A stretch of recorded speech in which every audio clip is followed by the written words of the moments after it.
Sebentar.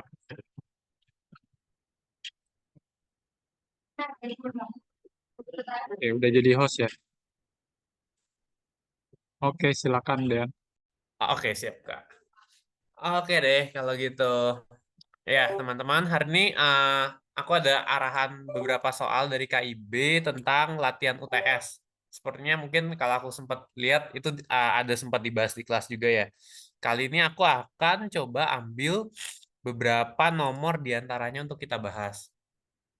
Di sini aku akan ambil dulu nomor 7 bagian B. Bagian B nomor 7 yang C. Nah, ini dia. Kita akan kerjakan nomor 7 yang C.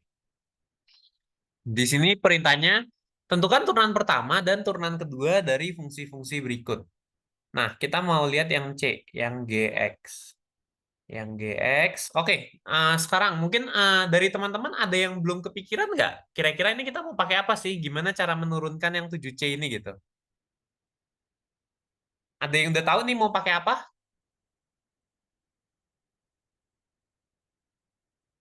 Bentuknya X dikali cos 2X tambah 1. Pakai turunan rantai bukan Kak? Ya, turunan Rantai. rantai. Rantai, oke. Rantai bisa. Kamu kalau rantai berarti kan kamu perlu variabel perantara ya, U gitu. Nah, U-nya itu apa kira-kira? X cos atau X doang Kak?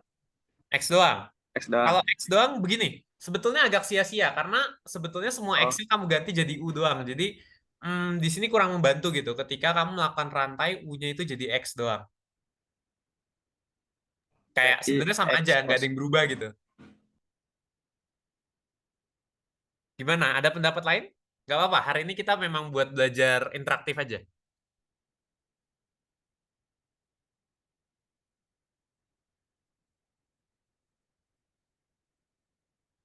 Belum? Oke, kalau belum gini, aku akan coba kasih panduan arahan. Jadi kita mungkin udah pernah belajar turunan trigonometri, ada sin, cos, dan tangan. Dan ya mungkin kotangan, sekan, kosekan gitu. Kita juga di sini jadi ide aku adalah aku lihat ada bentuk cos. Aku lihat ada bentuk cos. Satu-satunya cara turunan cos yang kita punya kan sebenarnya yang kita pelajari ya.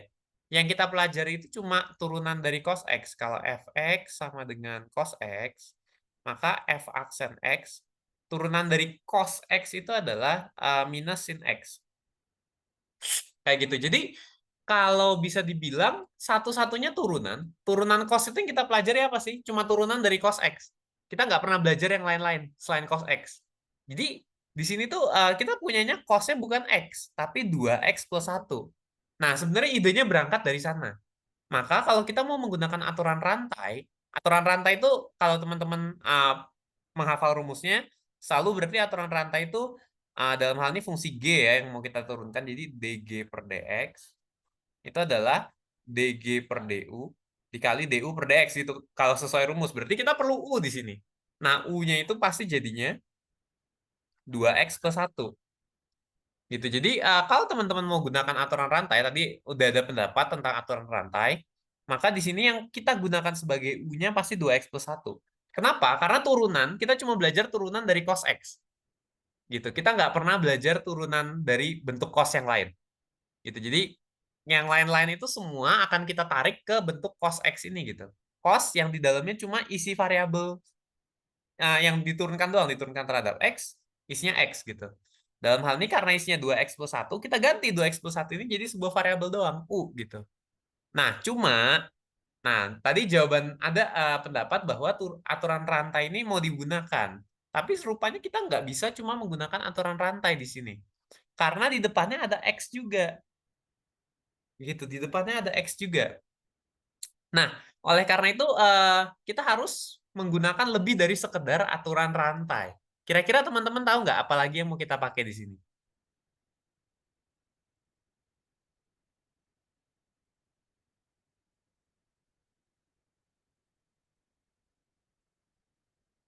Gimana? Ayo berpendapat aja, nggak usah malu-malu. Kita hari ini sedikit, jadi lebih interaktif. Turunan tingkat tinggi Kak, mungkin. Turunan tingkat tinggi, gimana tuh maksudnya? Elaborasikan. di apa diturun tapi nggak bisa juga ya, nggak jadi deh kak, sebentar. Oke, gini ya, mungkin aku akan coba bantu teman-teman. Teman-teman kalau lihat di sini tadi kita ada kepikiran, oke, kita mau pakai aturan rantai. Sebenarnya gini, teman-teman kalau misalkan bingung mau mengerjakan yang begini, kita pelan-pelan dulu aja. Teman-teman harus pahami tools apa aja, alat-alat apa aja yang teman-teman punya buat melakukan turunan gitu. Jadi sebelum kita ilustrasikan kalau teman-teman mau benerin sesuatu, ada barang rusak, teman-teman mau benerin barang itu, nah sebelumnya kan pasti teman-teman harus bongkar dulu barang itu. Apapun gitu. Kalau rusak, teman-teman harus cari kerusakannya di mana. Nah, dalam hal ini, sebelum kita tarik lagi, mundur lagi, sebelum teman-teman mencari kerusakannya di mana, teman-teman harus tahu alat yang mau teman-teman pakai. Oh, aku perlu obeng. Misalkan kita nyebutnya barang-barang elektronik gitu, misalnya, atau mekanik, atau sebagainya. Oke, kita perlu obeng, kita perlu tang, kita perlu alat. Jadi, ada baiknya teman-teman tahu dulu alat-alat yang teman-teman miliki. Oh, kasusnya ceritanya aku nggak punya obeng. Padahal di sini ada baut perlu aku buka. Oh, kalau gitu aku harus ambil bor dengan mata bor, misalkan apa, ada alternatif lain gitu. Dan sebenarnya ilustrasi itu sangat cocok untuk menggambarkan persoalan-persoalan di teman-teman baik matematika dasar, fisika dasar gitu. Teman-teman perlu tahu dulu alat yang teman-teman punya. Nah, sekarang mungkin aku akan coba review dulu. Di turunan tuh teman-teman punya alat apa aja sih? Gitu. Jadi ini mungkin overall semacam garis besar. Di turunan tuh teman-teman pernah belajar apa aja? Gitu. Jadi mungkin teman-teman ini masih belum belum nyatu otaknya gitu. Dalam artian kalau belajar turunan tuh masih loncat-loncat. Oh, aku diajarin ini, oke, ini bisa dipakai buat turunan. Oh, ini juga bisa, tapi belum nyatu gitu. Belum jadi satu. Ibaratnya kalau teman-teman punya perkakas untuk mengerjakan bongkar-bongkar, alat-alatnya itu berceceran. Obengnya di sini, tangnya di sana, dan teman-teman nggak bisa menyadari semua ini adalah satu alat yang jadi kesatuan gitu. Jadi aku akan coba list dulu. Yang pertama itu adalah teman-teman pasti kalau di turunan, teman-teman punya turunan polinomial. Turunan polinomial. Nah, mungkin teman-teman akan gunakan istilah yang lain juga. Mungkin beberapa dosen akan pakai istilah yang lain. Oh, ini bukan turunan polinomial. Ada nama yang lain gitu. Nah, mungkin kalau teman-teman aku rasa lebih sering menyebutnya turunan biasa. Karena memang ini yang paling sering teman-teman pakai. Jadi turunan polinomial itu apa sih? Kalau aku punya Y sama dengan suatu koefisien K, X pangkat N, maka di sini Y aksennya itu adalah K dikali N, X pangkat N-1. Gitu. Jadi intinya sebenarnya bagian ini. Kalau teman-teman punya X pangkat sesuatu, pangkatnya turun, terus berkurang 1. Gitu. Ini mungkin salah satu yang teman-teman sering pakai. Yang mungkin kadang teman-teman sebut, oh ini turunan biasa. Gitu. Ini tools pertama. Gitu ya. Ada lagi tools kedua yang teman-teman pakai. Kalau ada aturan penambahan atau pengurangan.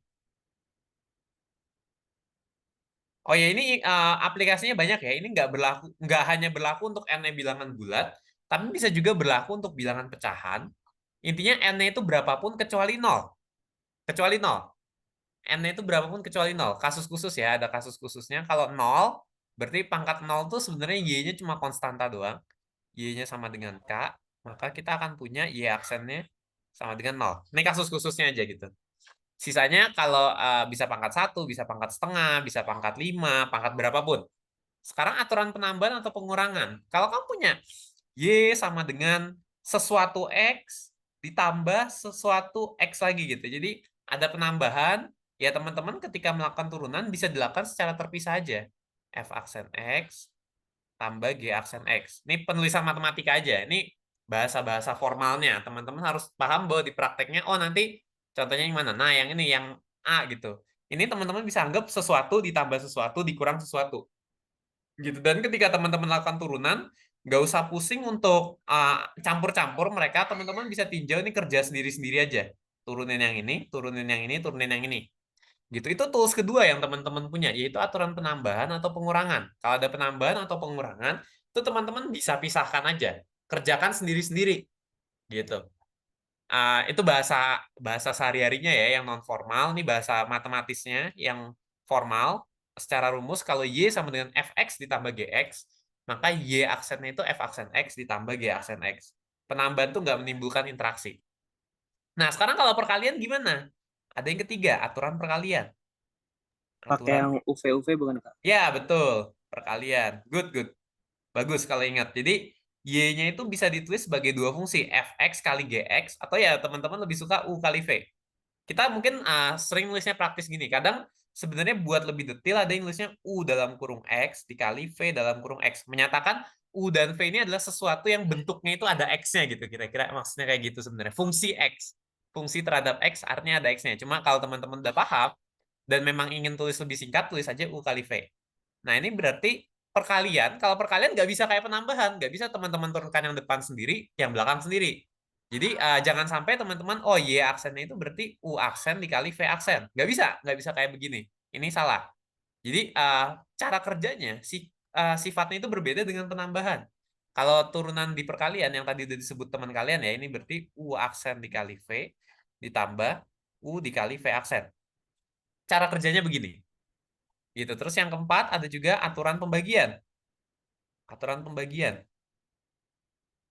Sebenarnya sama kayak aturan perkalian, cuma dasarnya dasarnya aturan pembagian ini adalah aturan perkalian gitu. Cuma mungkin kita bisa tuliskan yang baru lagi kalau Y itu U dibagi V, maka Y aksennya bukan sama dengan nih. Maka Y aksennya itu adalah U aksen kali V dikurang U dikali V aksen dibagi V kuadrat. Gitu. Ini sebetulnya bisa diturunkan. Ini asalnya dari mana? Bisa diturunkan dari aturan perkalian. U dikali V pangkat min 1 gitu. Nah, nanti yang depannya diturunkan, kali yang belakang, belakangnya turunkan kali yang depan. Gunakan ini bisa gitu. Tapi V-nya diganti jadi V pangkat min 1. Turunan V pangkat min 1 tentunya min V pangkat 2 gitu. Nanti terus disamakan penyebutnya. Jadilah nanti bentuk kayak gini. Jadi sebenarnya sama aja. Ini tuh bisa teman-teman dapat dari yang ini. Cuma kalau teman-teman mau hafalkan yang ini pun nggak masalah. Gitu. Itu yang keempat. Yang kelima ada aturan pembagian. Sorry, tadi barusan pembagian. Yang kelima aturan rantai berarti. Aturan rantai. Katanya, kalau kita punya Y sebagai fungsi X, maka dy per dx itu adalah dy per du dikali du per dx. Dah, kayak gitu. Itu aturan rantai. Ini 5 hal utama. Sebetulnya nanti ada lagi hal-hal lain ya, turunan trigonometri, turunan fungsi transenden, yang len, E pangkat gitu. Mungkin kalau teman-teman masih ingat ada E pangkat, ada logaritma, ada trigonometri. Ya cuma bagian paling dasar. Kalau yang itu lebih ke hafalan aja. Kalau itu lebih ke hafalan. Kalau yang ini lebih ke generalisir tools-tools yang teman-teman pakai. Ini semacam alat-alatnya. Kalau yang tadi itu semacam bahan. Yang turunan trigonometri, turunan logaritma itu semacam bahan. Yang memang teman-teman hafalkan. Kalau yang ini lebih ke alat yang memang teman-teman harus sadari teman-teman pakai. Sense-nya itu dapatnya dari alat-alat ini gitu. Nah, sekarang kita lihat ke sini. Untuk mengerjakan yang C. Yang C ini kita ingat bahwa kita tadi ide dasarnya ya, kenapa bisa gimana cara kepikirannya? Kita itu punya cos X gitu. Kita tahu turunan cos X. Kita diajarkan di mata kuliah untuk teman-teman hafalkan turunannya cos itu minus sin, turunannya sin itu cos gitu. Turunannya tangan itu super cos kuadrat. Nah, di sini berarti kita tahu sebenarnya turunan dari cos X, tapi ini bukan cos X, ini cos 2X tambah 1. Nah, disitulah idenya nanti kita akan pakai permisalan U sebagai 2X plus 1 supaya tujuannya bikin dia jadi cos U doang gitu. Cos U doang. Dan cos U kita tahu turunannya terhadap U yaitu minusin U gitu. Nah, jadi itu untuk nge-solve yang belakang kita punya ini. Nah, tapi di depannya masih ada X. X ini diapain sama cosnya? X ini dikali dengan cosnya. Gitu. Karena dikali, nah disinilah kita akan manfaatkan juga aturan perkalian. Gitu, aturan perkalian yang ini. Gitu. Kalau aku punya Y-nya itu sesuatu dikali sesuatu. Gitu. Lebih tepatnya sesuatu yang mengandung X dikali sesuatu yang mengandung X. Gitu. Karena kalau nggak mengandung X, teman-teman bisa lakukan semacam konstanta aja di situ angka biasa gitu. Ini dua-duanya mengandung X gitu. Nah, jadi berarti yang mau kita lakukan kayak gimana? Tadi kita udah ngelis bahan-bahan alat-alat yang mau kita pakai. Kita punya aturan rantai, kita juga punya U sama V itu. Gitu. Nah, berarti sekarang yang mau kita pakai apa? U-nya itu yang ini. U-nya itu yang ini. V-nya itu yang belakangnya. Gitu. Oke, sebentar. Aturan rantainya aku pakai U juga ya. Jadi untuk nggak membuat ambigu, sebenarnya ini lebih ke standar di matematika sih. Kayak kalau kita di bahasa, kita kan bicara ada aturannya juga. Ketika aku ngajar begini, nggak mungkin aku pakai bahasa sehari-hari seperti aku ngomong sama temanku gitu.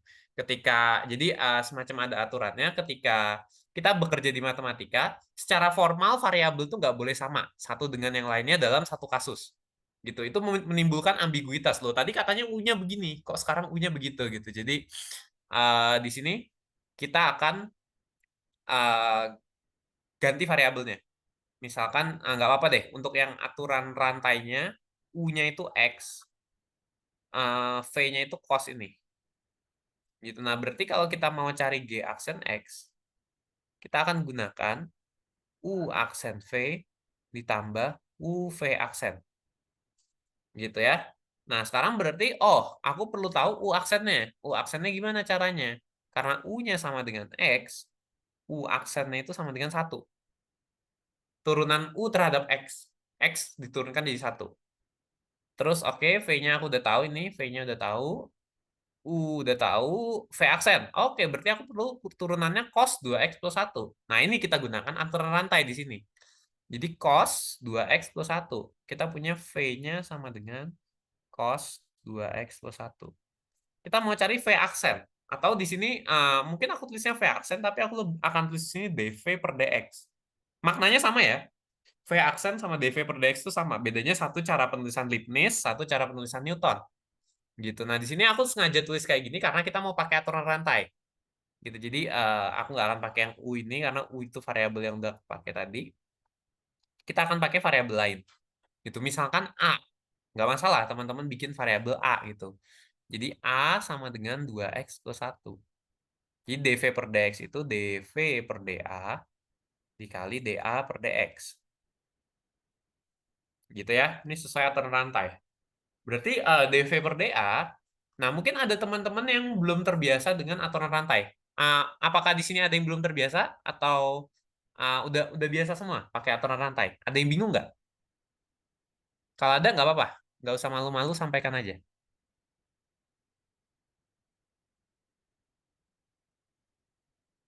Oke, aku asumsikan nggak ada yang bingung ya. Berarti bisa langsung ya, dV per dA-nya ini jadinya V-nya itu sendiri adalah cos dari A. Gitu. Nah, berarti dV per dA itu adalah minus sin A. Terus kali dA per dx. dA per dx. A-nya itu ini. X-nya ini A terhadap X ini berarti dA per dx-nya itu 2. Ini kalau A sama dengan 2X plus 1, dA per dx adalah 2. Gitu ya. Jadi rupanya minus 2, 2-nya aku taruh depan ya, sin A. A-nya itu sendiri 2X plus 1. Gitu. Oke, jadi kita dapat V aksennya itu ini. Nah, sekarang aku ganti tuh penulisannya. dV per dx aku tulis jadi V aksen. Karena kalau tadi aku tulis V aksen di sini itu akan ambigu. dV per dA juga bisa tulis V aksen. Penulisan aksen itu kelemahannya adalah dia menghilangkan ini mau diturunkan terhadap apa. Pokoknya aksen tuh diturunkan terhadap apanya, ya aku nggak tahu gitu ketika ditulis aksen doang. Nah, kalau dV per dx tuh nggak ambigu. Ini diturunkan terhadap x, ini diturunkan terhadap a, ini a diturunkan terhadap x gitu. Nah, jadi intinya sekarang kita udah dapat V aksennya, kita bisa masukkan ke aturan penambahan ini. Jadinya aturan perkalian nih. Jadinya G aksen x sama dengan U aksen 1 dikali V, V-nya itu tadi cos 2x plus 1 ditambah U dikali V aksen. U-nya itu X, U-nya itu X ya ini.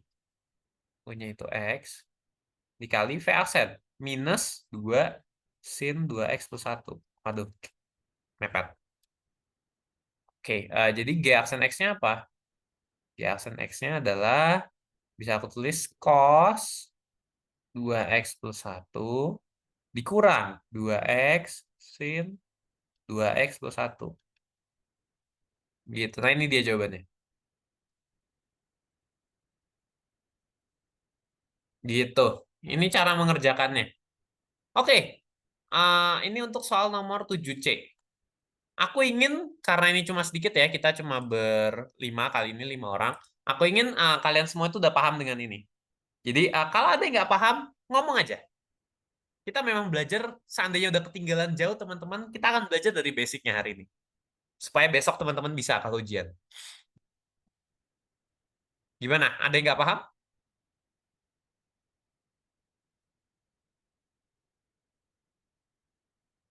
Nggak usah malu-malu ya. Atau 5 orang aku tanya satu-satu lah. Kak, Eh, mau nanya Kak. boleh? Itu kan jadinya cos kurang 2x plus 1 dikurang itu 2x Kak. Yang mana? 2x-nya dari yang jawabannya. Jawabannya cos 2x Oh, plus 1 dikurang oh ya 2x. dikali x ya. Oh iya, Ada 2-nya maaf. di sini. A minus 2 dikali x min 2x. Sini ini. Oh Diputar-putar iya ya. Oke oke. perkalian aku tulis. Paham Kak, aman. Aman. Oke, Faza aman. Aji aman. Gimana? Radika? Aman nggak?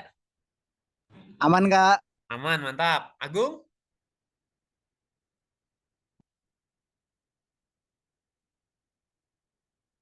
Agung gimana? Sopian? Aman?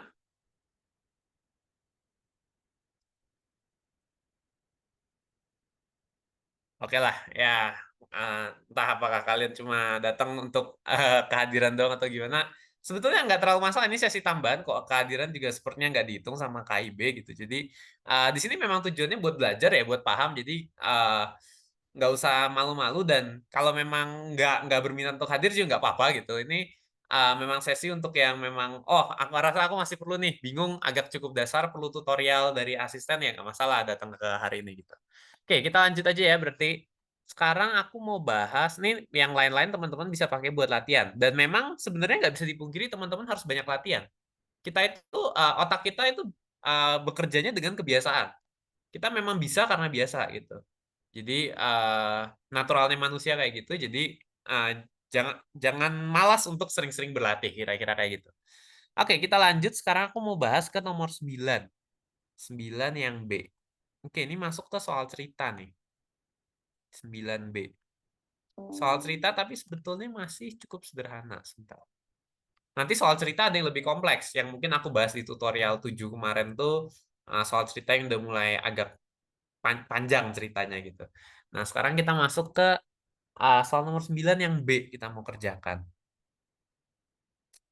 Suatu tabung besi dengan alasnya berupa lingkaran memiliki ukuran tinggi selalu 2 kali jari-jari alasnya. Jika jari-jari tabung besi tersebut bertambah dengan laju 10 cm per detik, hitung laju pertambahan volumenya saat jari-jarinya 10 cm. Oke, kita punya cerita kayak gitu. Terus mungkin ada teman-teman yang benar-benar ngeblank. Baca soal kayak gini, nggak ngerti mau ngapain. Sekarang aku akan kasih sebuah tips dulu. Sebuah tips yang pertama itu adalah uh, Radika iseng. Jadi tips yang pertama adalah teman-teman coba dulu artikan kalimat yang ada di soal itu menjadi bahasa matematika. Gitu. Ayo kita coba. Sekarang aku akan buka secara bebas ke teman-teman dari semua deskripsi yang ada di soal ini. Teman-teman bisa bikin bahasa matematika apa aja. Gitu. Yang punya uh, pendapat boleh langsung sampaikan aja.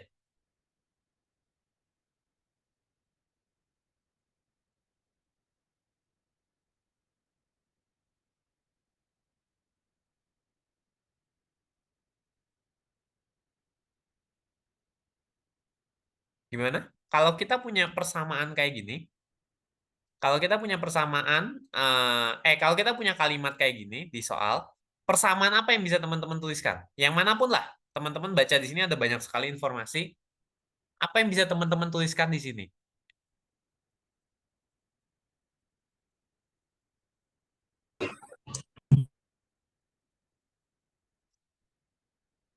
Apapun yang teman-teman kepikiran gitu. Baca soal ini, ngelihat oh tulisannya kayak gini, apa yang teman-teman kepikiran? Apa yang bisa teman-teman tulis dari situ? Dari volumenya dulu Kak. Volume, oke. Pakai apa notasinya? V besar biasanya ya? Ya, V besar. Oke, V besar. Apa selanjutnya? 2 PRH. Sama dengan gitu maksudnya ya? Ya, Sama dengan 2pi RH. Kayak gitu. ya. Terus si R-nya tuh berarti 2H ya.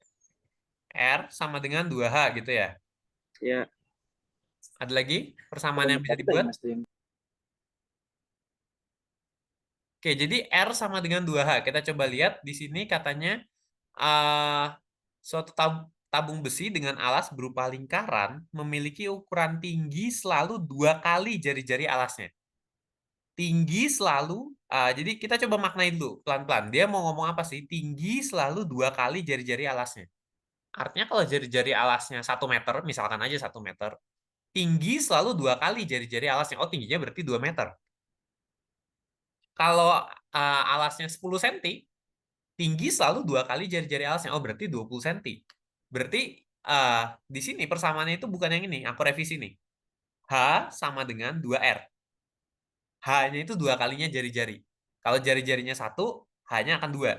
Kalau jari-jarinya 10, H-nya 20. Itu tinggi selalu 2 kali jari-jari alasnya.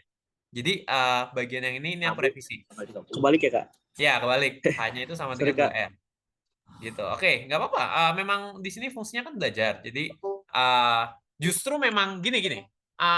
Yang ini pengalaman pribadi ya. Kalau aku boleh cerita, aku itu belajar matematika itu mulainya dari nabrak. Dari nabrak maksudnya bikin kesalahan. Jadi kamu baru akan belajar ketika kamu bikin kesalahan. Ketika kamu nggak bikin kesalahan tuh relatif kamu nggak belajar. Bukan nggak sama sekali ya, tapi mungkin ada hal yang kamu pelajari tapi sedikit. Kamu baru belajar ketika kamu membuat kesalahan. Gitu. Itu kamu akan banyak sekali belajar dari sana. Gitu. Oke, sekarang ini tentang persamaan yang pertama. Bukan yang pertama sih, yang lebih sederhana, yang lebih simpel aku bahas duluan. Ini aku revisi bagian ini. Jadi H sama dengan 2R. Kemudian tadi ada persamaan juga yang disebutkan dari teman kalian, V sama dengan 2pi RH. Coba aku baca dulu ceritanya. Jika jari-jari tabung bersih bertambah dengan laju itu. Oke, dari mana kamu bikin persamaan ini? Boleh diceritakan nggak? Itu volume tabung, Kak. Oh, rumus bawaan.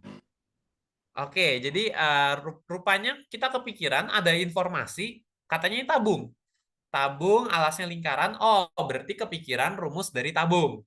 Gitu. Jadi tanpa ada informasi yang tanpa perlu lihat yang lain-lain dulu di sini, kita kepikiran yang namanya tabung, kita bisa definisikan volumenya gitu. Oke, nah percobaannya bagus, sayangnya mungkin hafalanmu masih kurang pas. Hafalanmu untuk volume tabung masih kurang pas. Rumus yang kamu sampaikan ini adalah rumus selimut tabung. Luas dari selimut tabung. Jadi kalau ada tabung gitu, terus bagian yang melingkar itu bukan yang tutup, bukan yang alas ya kalau atau aku gambar. Kalau kamu punya tabung begini, terus bagian yang di sekelilingnya, bagian yang ini itu kamu mau tutupin dengan kertas gitu. Nah, luas kertas yang diperlukan berapa ini rumusnya. Ini disebut selimut tabung. Rumusnya adalah 2πr dikali H.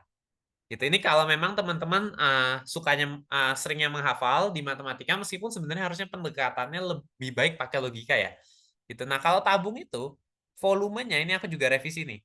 V sama dengan pi R kuadrat dikali H. Luas alas dikali tinggi, sebetulnya dasarnya dari sana. Luas alas, alasnya lingkaran, lingkaran tuh pi R kuadrat dikali tingginya. Dalam hal ini teman kita pakai variabel H. Ada beberapa yang pakainya variabel T. Ada lagi mungkin yang suka pakai variabel lain lagi gitu. Ya nggak masalah. Apapun. Di sini jadi rumusnya itu ini udah benar ketika kamu dengar bahwa oh ini bicara tentang tabung, aku harus pakai rumus tabung. Gitu. Jadi kalau kalau kamu bicara tentang volume, di sini kan volume ya mana ya? Jika jari-jari hitung laju pertambahan volumenya. Jadi oke, yang mau kita cari itu adalah urusannya tentang volume, bukan tentang luas permukaan, bukan tentang tutupnya, bukan tentang alasnya, tapi tentang volumenya. Jadi udah benar idenya kita harus pakai informasi mengenai volume tabung. Cuma mungkin apa yang dihafalkan masih belum tepat gitu. Jadi ini aku revisi. Jadi bagian yang baru itu. Volume tabung rumusnya adalah PR kuadrat kali H. Oke, jadi udah ada 2 informasi. Informasi pertama memanfaatkan pernyataan bahwa dia itu tabung. Informasi kedua ini menyatakan kata-kata yang di sini. Tinggi selalu 2 kali jari-jari alasnya. Masih ada berarti ini suatu tabung besi alas berupa lingkaran memiliki ukuran tinggi. Ya, oke, berarti kalimat pertama udah selesai sebenarnya. Udah selesai kita pakai. Nah, sekarang jika jari-jari tabung besi tersebut bertambah dengan laju 10 cm, 10 cm per detik. Oke, berarti informasi ini kita belum pakai nih. Kalimat kedua. Bagian frasa pertamanya sih ya. Sebelum koma gitu. Kira-kira dari teman-teman ada nggak yang bisa menuliskan notasinya? Apa yang dimaksud dari apa yang dimaksud di sini? Jari-jari tabung besi tersebut bertambah dengan laju 10 cm per detik. Ada yang bisa menuliskan bahasa matematikanya nggak? 1/10 tuh D per DT-nya bukan? D per DT. Ya, Oke, D per DT itu notasi buat apa? Artinya apa? D per DT.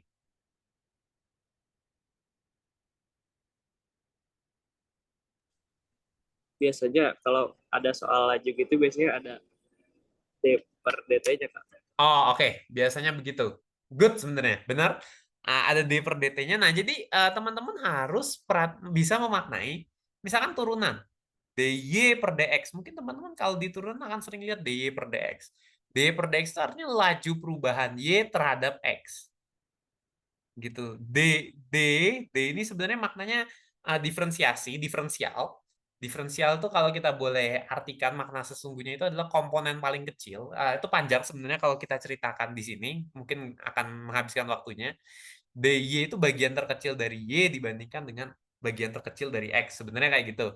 Jadi kalau DY per DX, teman-teman cukup bisa pahami ini sebagai perubahan Y setiap X-nya. Perubahan Y setiap X-nya. Atau kadang bisa dibilang juga laju perubahan Y per X. Gitu. Nah, di sini sebetulnya laju apa sih?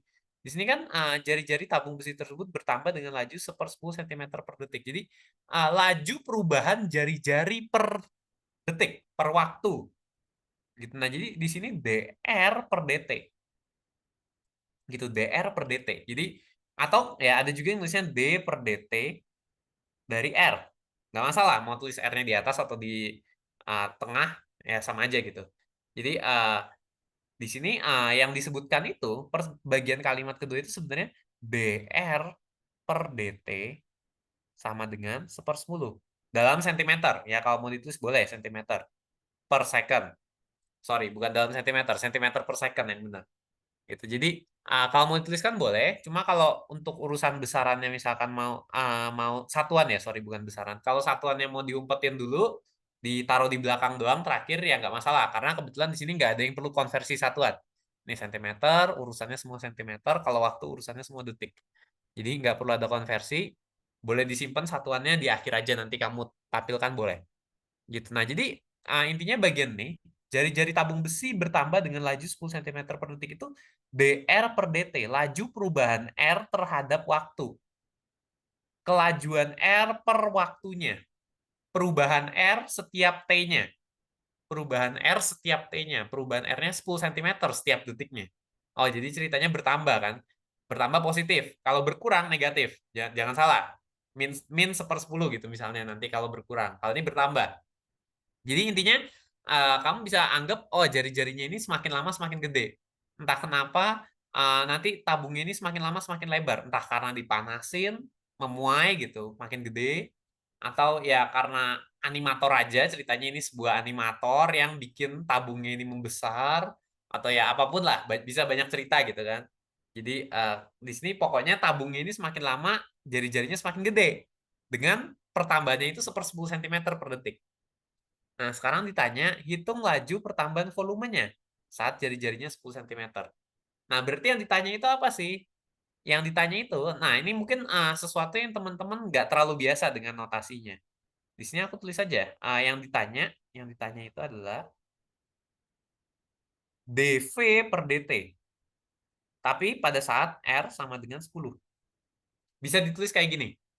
Bisa ditulis dV per dt pada saat R sama dengan 10. Mungkin kalau teman-teman perhatikan, aku pernah juga gunakan notasi itu saat tutor kemarin gitu. DW per DT saat T sama dengan 0 gitu. Jadi aku pernah gunakan juga di kemarin gitu.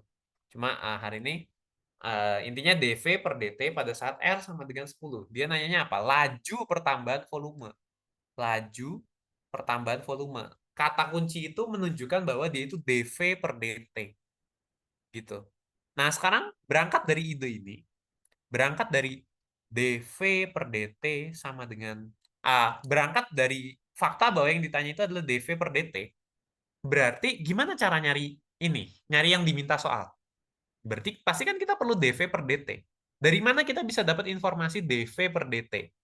Rupanya dari informasi yang kita punya ini, cuma satu yang ada V.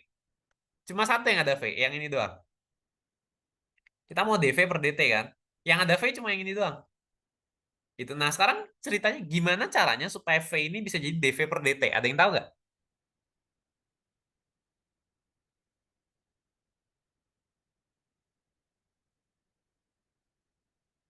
Diturunin bukan Kak? Yap, betul. Sesimpel V itu diturunin terhadap T jadi dV per dt. Nah, sekarang kalau V-nya diturunkan terhadap T, resikonya apa? Kita punya persamaan kayak gini. V sama dengan pi R kuadrat H.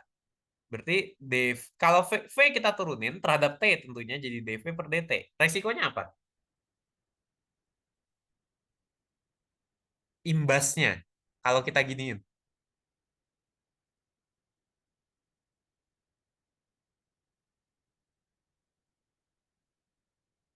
Tinggal turunin fungsi yang kanan bukan Kak? Iya, betul. Kalau yang kiri turun terhadap T, yang kanan harus turun Ya. terhadap T. Jadi gimana tuh? Berarti ya kanan 2pi dikali Dikali. eh,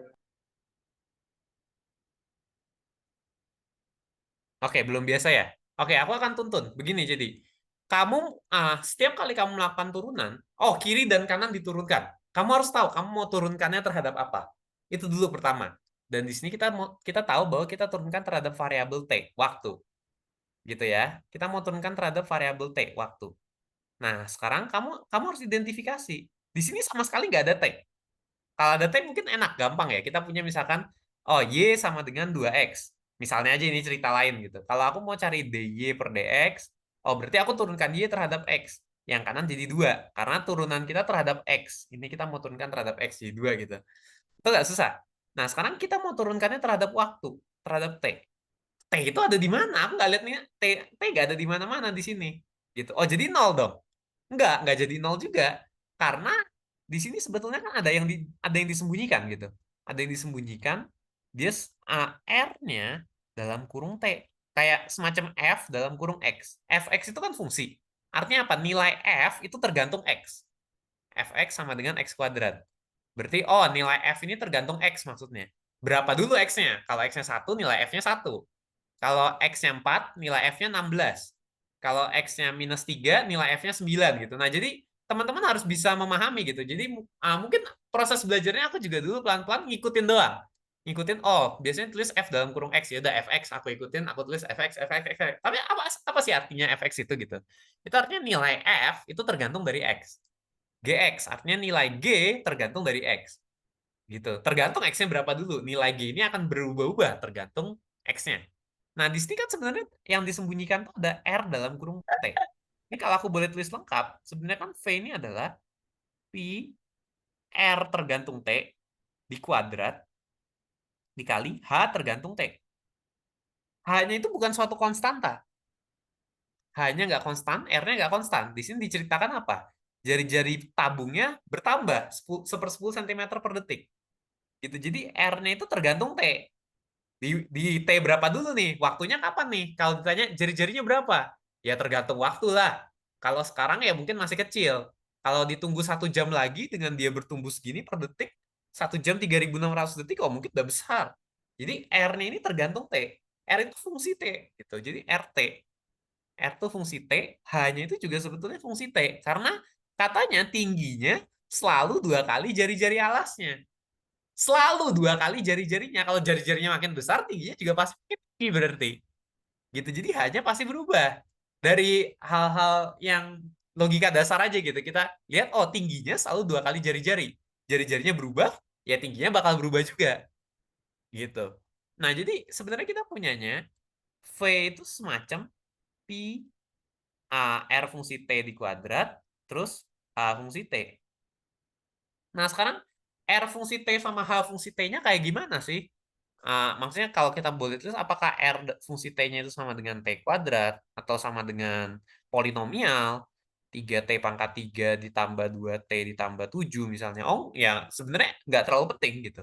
Nggak terlalu penting. Taunya dari mana nggak terlalu penting ya sering-sering latihan soal. Memang banyak hal sense yang baru dapat dari teman-teman tuh sering latihan soal. Gitu. Nah jadi di sini kita akan belajar gimana cara nurunkan si R fungsi T dan H.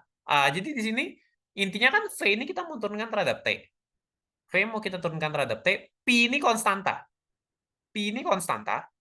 Bakal konstanta itu kalau sesuai aturan-aturan dasar yang kita punya, konstanta itu bisa selalu disimpan di depan. Bahkan di sini kalau ada konstanta pun teman-teman bisa simpan di depannya aja gitu. Kalau di sini ada konstanta, misalkan C gitu, teman-teman juga bisa simpan di depannya.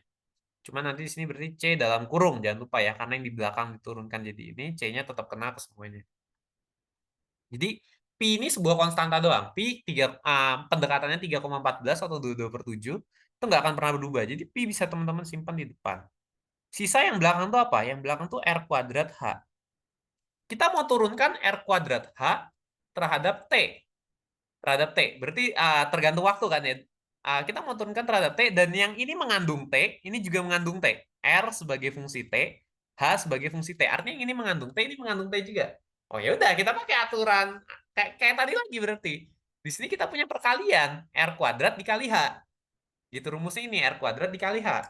Berarti kita gunakan aturan perkalian. Kita punya kan, tulis dulu aturan perkalian kalau Y sama dengan U kali V. Dua-duanya ada X-nya gitu ya. Jadi Y aksen itu adalah U aksen V ditambah U V aksen. Lakukan dengan yang sama. Kita mau turunkan V sama dengan Pi R kuadrat H. Berarti V aksennya dalam hal ini berarti mau turunkan terhadap T ya. dV per dt sama dengan Pi-nya simpan di depan. Yang ini diturunkan, berarti ini jadi U-nya, ini jadi V-nya gitu. R kuadrat diturunkan dikali H ditambah yang belakang diturunkan, H-nya diturunkan dikali R kuadrat. Gitu, H-nya diturunkan, atau nggak usah pakai kurung, H-nya diturunkan. Atau tulis R kuadratnya dulu deh, biar sama aja. R kuadrat dikali H aksen. Kayak gitu. Jangan lupa Pi-nya ini disimpan di depan dan dikasih kurung ya. Kena ke semuanya. Ini tanda tambahnya hilang. Nah, dikasih kurung nih. Ini kena ke semuanya. Gitu. Jadi sebenarnya pi-nya ini urusan belakangan lah. Kalau teman-teman nggak mau pusing dengan pi-nya, teman-teman fokus dulu dengan R kuadrat H-nya ini. Fokus dulu dengan R kuadrat H-nya. Ini jadi U, ini jadi V. Berarti U-nya sama dengan R kuadrat, V-nya itu sama dengan H. Kalau sesuai aturan rantai, aturan perkalian, U aksen V ditambah U V aksen.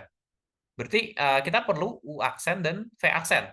Kayak tadi lagi gitu. Jadi kita perlu nyari U aksen sama V aksen. U aksennya apa? R kuadrat. R kuadrat mau kita turunkan. Ingat, turunan kita maunya terhadap apa sih? Turunan kita maunya terhadap T. Dari tadi kan kita bicaranya turunannya terhadap T. R kuadrat tuh kita taunya gimana cara turunkan terhadap T ya? Kita taunya diturunkan terhadap R. Kita ngertinya di sini DU per DR. DU per DR itu 2R. Kalau diturunkan terhadap R kan. Tapi kita maunya apa sih? U aksen ini kan dalam hal ini maknanya adalah DU per DT. Karena tadi dari awal ceritanya DV-nya kita mau turunkan terhadap T. Jadi yang ini juga tentunya kita mau turunkannya terhadap T. Nah, jadi kita harus akalin ya, gunakan aturan rantai kali ini gitu. Semua tools yang kita punya, kita gunakan. Kita maunya DU per DT.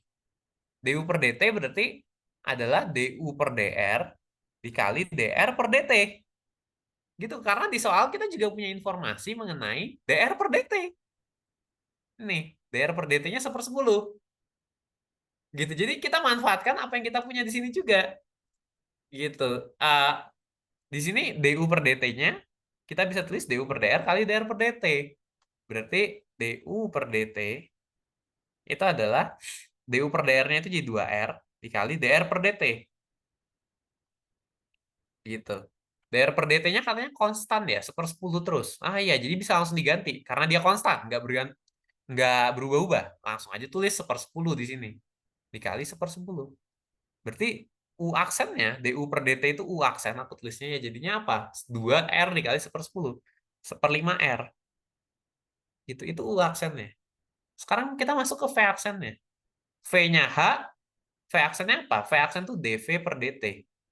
Ya tentunya berarti dH per dt ya. Nah, dH per dt dari mana? Kita nggak punya dH per dt kan? Kita nggak punya dH per dt. Sama sekali nggak ada. Di informasi soal 1, 2, 3 nggak ada semua. Cuma hanya kita tahu hanya itu 2R. Berarti kita bisa turunkan dari sini. Kalau kita mau dH per dt, hanya ini kita turunkan terhadap T. dH per dt sama dengan 2 dr per dt. Kiri diturunkan terhadap T, resikonya kanan diturunkan terhadap T. Ada konstanta, simpen aja di depan, kali dr per dt. dr per dt-nya kita tahu di sini. 1/10. Jadi masukin 1/10, dapatlah dH per dt-nya itu 1/5. Jadi bisa langsung kita masukin juga dH per dt-nya itu 1/5. Jadi V aksennya itu 1/5.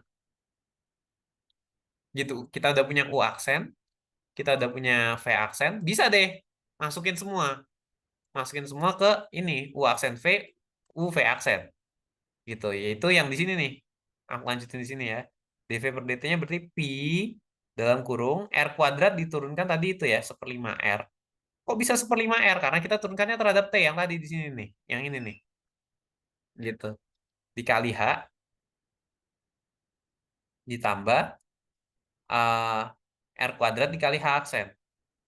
R kuadrat dikali H aksen. H aksennya mana? H aksennya itu ini dH per dt.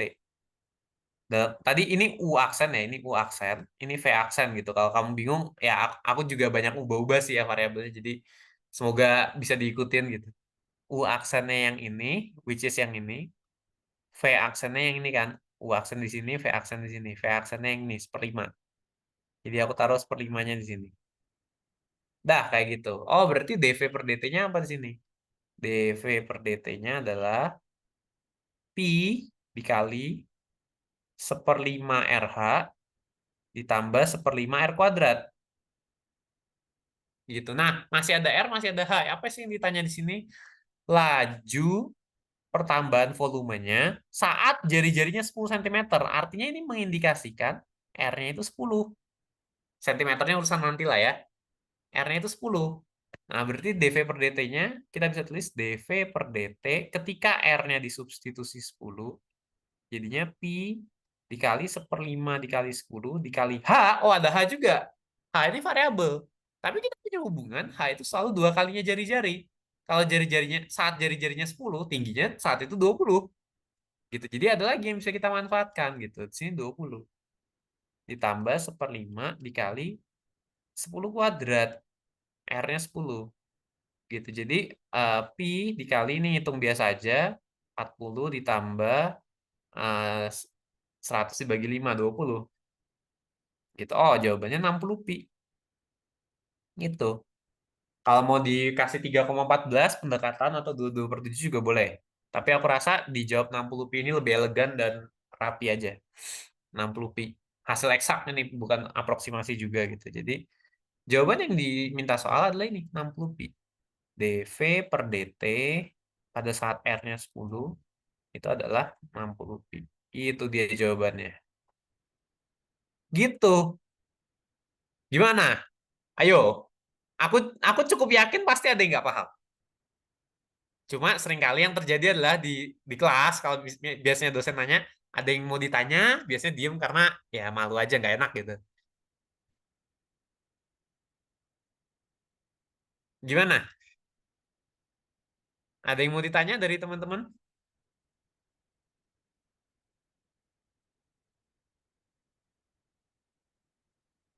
Aman semua nih, berempat? Insya Allah aman, Kak. Insya Allah aman. Oke, gini, aku sering mengalami, ini aku sharing sedikit juga ya, aku sering mengalami ketika dengar orang, ngerti. Ketika dengar orang, ngerti. Begitu coba kerjain sendiri, waduh, rasanya ada yang beda. Dan memang iya benar gitu. Kadang uh, harus aku katakan bahwa ada banyak hal yang memang baru kamu pelajari ketika kamu mengerjakan sendiri. Gitu. Jadi pesanku adalah kamu coba coret sendiri, kerjain di kertas, cobain gitu. Jadi pasti ada banyak hal yang baru kamu dapat ketika kamu kerjakan sendiri. Ketika kamu dengar penjelasanku mungkin ngerti gitu. Cuma ketika kamu ngerjain sendiri nanti mungkin ada yang bingung. Di situ prosesnya gitu. Prosesnya ada hal yang memang nggak bisa dijelaskan. Jadi pesanku adalah selain kamu dengar mungkin kedengeran yang ngerti, kamu juga perlu cobain sendiri. Gitu nanti di situ kamu akan dapat di mana aja kamu bingung. Gitu. Oke, yang lain gimana? Bertiga. Dika udah aman nih. Faza, Agung, Aji, gimana? Kak, mau nanya, Boleh. itu yang di V aksen kan sama dengan 1/5. Nah, Hmm. itu kan karena H-nya itu sama dengan 2R kan ya, Kak? Ya, hanya itu 2R. Hmm.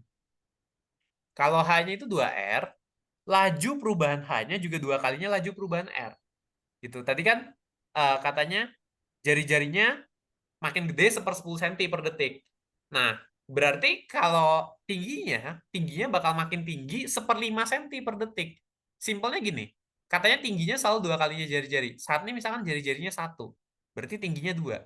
Kalau misalkan tingginya jari-jarinya itu bertambah 1/10, berarti kan jadi 1/10. Tingginya itu selalu 2 kalinya. 2 kalinya kan berarti 2/10 atau 2/5. Nanti misalkan suatu saat di sini dia udah jadi 2 misalnya gitu, tingginya selalu 2 kalinya, di sini jadi 4. Kamu bisa lihat pertambahan tingginya itu selalu 2 kalinya pertambahan jari-jarinya. Gitu. Kalau jadi ketika tingginya selalu 2 kali jari-jari, pertambahannya juga selalu 2 kalinya gitu.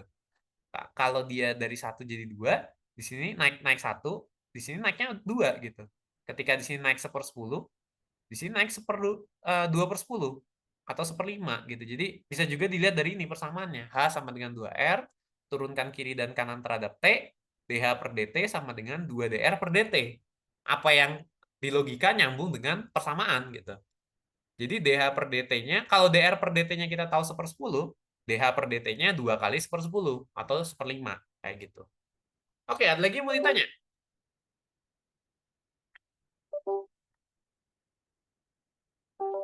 Aman, Kak. Aman. Ya, bisa dia pahami ya. Gimana? Faza, Agung?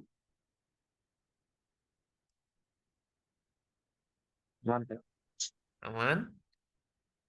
Oke, ya. Jadi kita lanjutkan ya.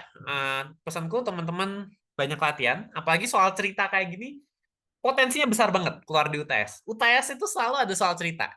Entah di bagian mana, di bagian B bisa, bagian C bisa. Selalu ada soal cerita. Kayaknya hampir selalu ya. Aku belum sejauh ini dari tahun-tahun sebelumnya, aku waktu ngerjakan juga latihan tahun sebelumnya, waktu nutor juga ngerjakan beberapa tahun, selalu ada soal cerita. Latihan, soal cerita ini salah satu yang selalu keluar. Oke, kita lanjut sekarang. Sekarang aku mau bahas ke nomor 10. Masih bagian B ya. Ini terakhir di bagian B. Nomor 10 semuanya. Semuanya ini A, B, C, D. Karena satu satuan. Jadi aku bahas dulu semua. Taruh di sini. Oke, katanya diketahui turunan pertama dan turunan kedua fungsi F sebagai berikut. F aksen pertama, F aksen kedua kayak gitu. Tentukan interval kemonotonan, interval kecekungan, titik ekstrim, titik belok. Masalah klasik. Udah sering. Entah dari tutorial 7, tutorial 6 pun aku disuruh mengerjakan itu. Interval kemonotonan, titik ekstrim. Oke, langsung aja mungkin. Aku tanya ke kalian. Kalau dengar interval kemonotonan, apa yang harus kalian lakukan?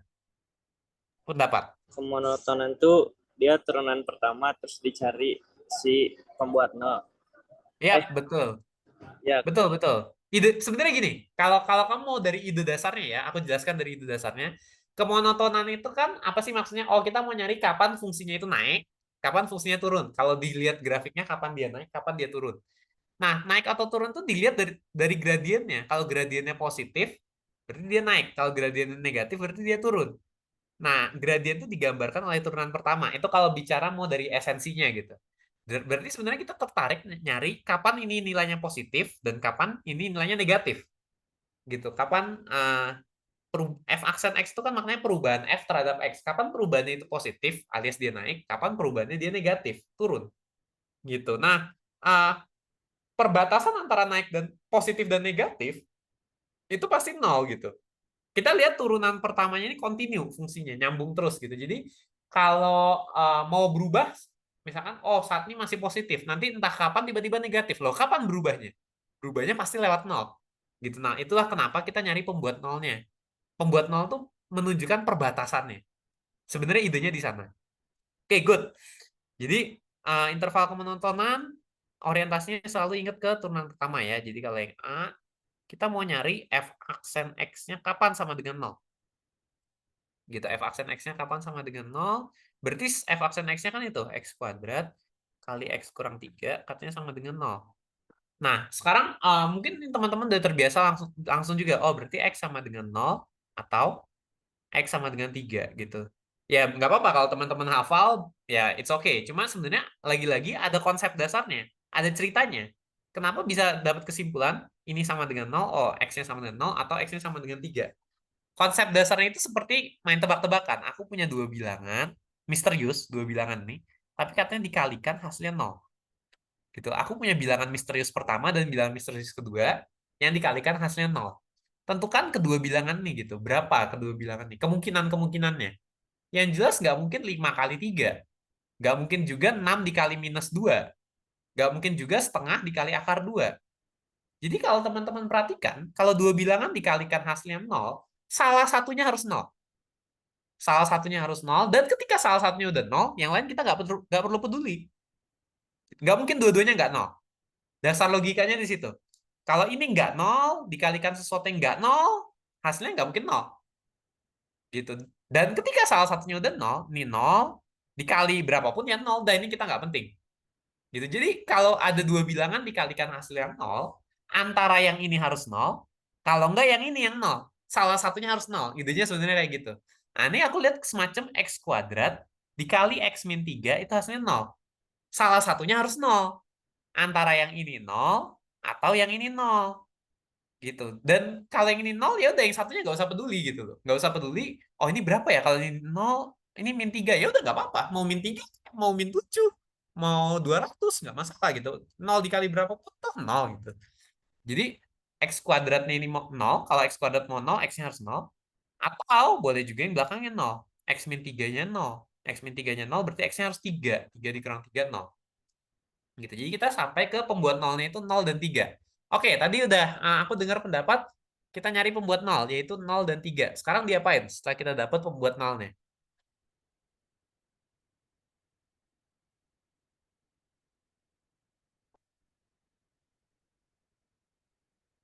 Gimana pendapat?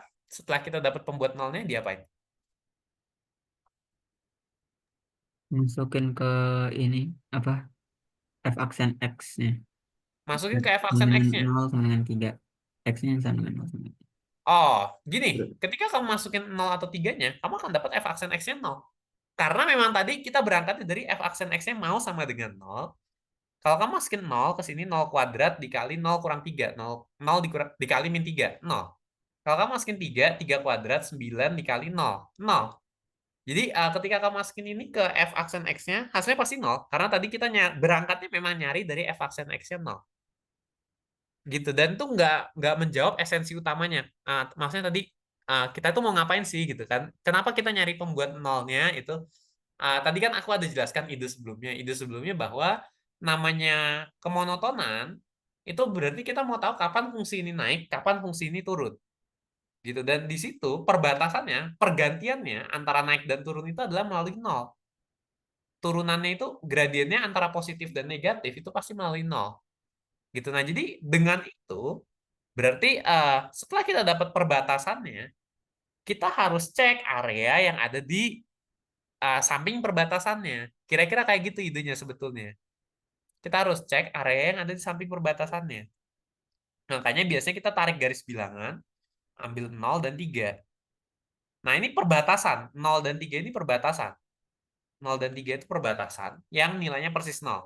Kita nggak tahu yang ada di kirinya 0 apa, yang di kanannya 0 ada apa, sampai 3 sini. Setelah 3 ada apa, kita belum tahu. Justru itu makanya kita cari gitu. Nah, sekarang makanya kita akan cari tandanya. Tanda yang ada di 3 ini. Kita uji. Kita uji, ambil titik uji. Gitu, misalkan, oh, di sebelah kiri 0, itu kita boleh ambil min 1. Misalnya min 1. Gitu, jadinya, kalau min 1, turunannya itu apa yang terjadi di situ? Min 1 dikuadrat, dikali min 1 dikurang 3. Berarti 1 dikali min 4. Negatif. 1 dikali min 4 itu min 4. Gitu. Oh, berarti di sini negatif. Dan loh kok bisa? Dengan satu titik uji doang, aku masukin -1, aku yakin semuanya yang di sini pasti negatif. Kan bisa jadi di -2 nggak negatif. Bisa jadi di -10 nggak negatif. Bisa jadi di sini -setengah nggak negatif. Kok bisa tahu negatif semua? Nah, itu dia tadi idenya. Kalau seandainya ada yang jadi positif, misalkan di -1 tadi kita cek negatif. Kalau misalkan di titik lain yang sebelum 0 tuh ada yang positif, berarti kan harusnya dari negatif ke positif tuh lewat 0. Nggak mungkin kan kamu bergerak dari negatif ke positif nggak lewat 0. Gitu. Karena kan ini fungsi yang kontinu, nyambung terus, nggak boleh loncat tiba-tiba. Gitu, kontinu, nyambung terus. Jadi nggak mungkin positif, semua ini pasti negatif. Itu dia. Tadi fungsinya kita nyari perbatasan itu adalah supaya kalau ada berubah kita tahu. Dan dengan begitu juga kita yakin bahwa sebelum 0 ini semuanya pasti negatif. Nggak mungkin ada tanda yang positif di sana. Gitu. Dengan ngecek satu doang itu sudah mewakili semuanya. Idenya sebenarnya kayak gitu. Mungkin kalau di kelas cuma diajarkan udah ikuti aja seperti ini. Kalau mencari interval kemonotonan caranya turunin, set sama dengan 0, ketemu solusi X-nya. Setelah itu kamu tarik garis bilangan, terus masukin X-nya di berapa, terus gunakan uji, terus jawablah interval kemonotonan naiknya di mana, monoton turunnya di mana. Itu lebih ke prosedural gitu. Nggak masalah juga kalau teman-teman mau memahami itu secara prosedural, cuma di sini aku mungkin coba kasih tunjuk dari sudut pandang lain. Bahwa esensinya itu begini loh. Matematika itu kenapa dilakukan seperti ini? Karena tujuan kita begini, begini, begini. Idenya itu seperti ini. Kira-kira kayak gitu. Semoga bisa ditangkap. Tapi kalau teman-teman itu ya ujiannya udah deket, ya udah terima aja dulu secara prosedural. Nggak masalah juga gitu. Selanjutnya di antara 0 sampai 3, kita akan ambil titik uji. Titik uji misalkan ya boleh 1, boleh 2, atau berapapun. Cuma yang gampang biasanya bilangan bulat gitu. Aku ambil misalkan 1. Kalau 1 jadinya turunannya apa? 1 kuadrat dikali 1 kurang 3. 1 kuadrat dikali 1 kurang 3 berarti 1 dikali -2. Hasilnya di sini -2. Oh, rupanya negatif juga di sini. Negatif juga. Dan semua pasti di antara ini negatif. Mau kamu masukin 2 kayak boleh coba sih ya. Kalau 2 nggak susah juga. 2 kuadrat 4 dikali 2 kurang 3. 4 dikali -1. -4. Jadi berapapun di sini akan negatif gitu. Sementara di sebelah kanannya 3, teman-teman bisa cek, masukin aja angka 100 misalnya gitu. Kalau dimasukin 100 kan jadinya 100 kuadrat dikali 97. Oh, itu udah positif kemana-mana. Dan semuanya pasti positif di sana. Kayak gitu. Nah, jadi teman-teman dengan ini bisa tahu interval kemonotonannya. Monoton turun tuh saat turunan pertamanya negatif, dan monoton naik tuh saat turunan pertamanya itu positif. Jadi di sini bisa tulis monoton naik pada 3 sampai hingga monoton turun pada hingga sampai 0 disambung dengan di 0 sampai 3 gitu ya. Di nolnya sendiri nggak turun karena di 0 dia 0 datar, persis di nolnya doang datar, di sebelah-sebelahnya sih turun ya gitu. Jadi ya kira-kira kayak gitu. Paham nggak yang A, teman-teman? Ada yang mau ditanya nggak? Rasa penasaran boleh, ditanya soal materi ini juga boleh, ada yang nggak dipahami. Tadi yang aku sampaikan, kalau ada yang mau diperjelas juga boleh. Tanyakan aja. Yang A ini masih relatif pendek, jadi kalau mau tanya, tanyakan aja. Kak, tadi kenapa begini? Tadi kenapa begitu? Itu juga boleh, nggak masalah. Atau paham? Kalau paham juga respon aja, nggak apa-apa. Cuma bertiga kan. Hmm. Gimana, Faza? Agung?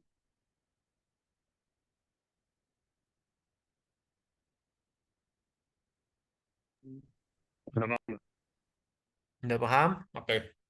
Lanjut ya sekarang. Jangan malu-malu ya kalau teman-teman ada yang bingung, tanyakan aja. Kita lanjut ke yang B. Yang B, nah di sini dia minta interval kecekungan. Oke, kalau interval kecekungan, gimana teman-teman mengerjakan interval kecekungan? Pendapat?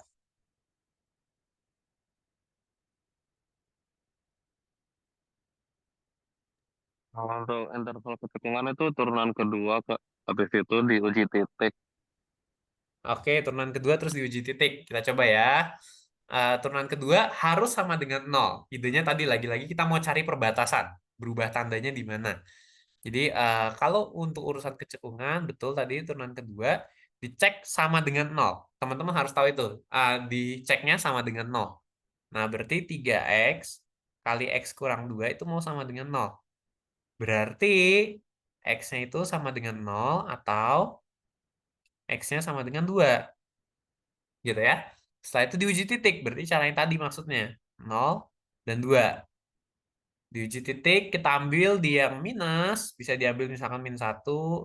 Sini jadinya min 3 dikali min 1 dikurang 2, min 3. Min 3 dikali min 3, positif 9. Kalau di sini positif. Terus di antara 0 sama 2, misalkan 1. Salah satu yang paling gampang dan mungkin satu-satunya opsi yang paling gampang itu. 1. Berarti 3 kali 1, 3 dikali 1 kurang 2. 3 dikali min 1. Min 3. Di sini minus. Oke, sekarang cek di atas 2. Misalkan 100. Berarti 300 dikali 100 dikurang 2. 300 kali 98. Positif kemana-mana.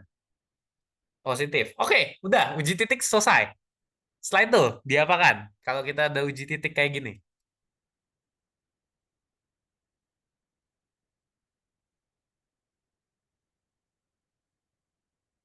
Pendapat lagi siapapun? Yang positif itu cekung ke atas, kalau yang negatif cekung ke bawah. Oke, ya berarti sekarang tinggal cekung ke atas. Ada yang positif, cekung ke bawah. Ada yang negatif. Yang cekung ke atas intervalnya Boleh? Gimana jadi jawabannya? negatif tak hingga ke 0, yang sama 2 ke tak hingga, kalau Good. yang cekung ke bawah 0 sampai 2. Good. Ya, betul. Oke, itu jadi jawaban buat yang B. Sekarang kita ke yang C, titik ekstrim fungsi f. Titik ekstrim. Kalau teman-teman dengar titik ekstrim, gimana cara menjawabnya? Titik ekstrim dari fungsi f. Ekstrim itu titik kritis. Gimana? Sorry, putus-putus. Ada suara. Titik kritis kan, Kak? Titik Titik stasioner kritis, ya, sama betul. singular. Ya, titik kritis, titik singular, betul. Oke, yang namanya titik kritis. Apa itu titik kritis?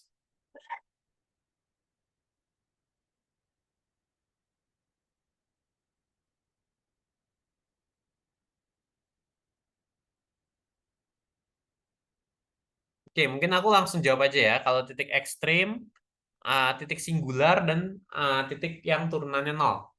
Titik datar atau titik singular. Gitu. Kalau titik yang turunannya 0, titik yang turunannya pertama mungkin yang lebih simpel titik singular dulu. Titik singular itu apa sih? Istilah doang sih itu, titik singular. Boleh dibilang tuh sebenarnya titik yang turunannya nggak ada. Titik yang turunannya nggak ada di titik tersebut, tapi tetap ada nilainya gitu. Dalam hal ini nggak ada sih ya yang turunannya nggak ada. Turunannya kan kayak gini bentuknya kalau kita lihat.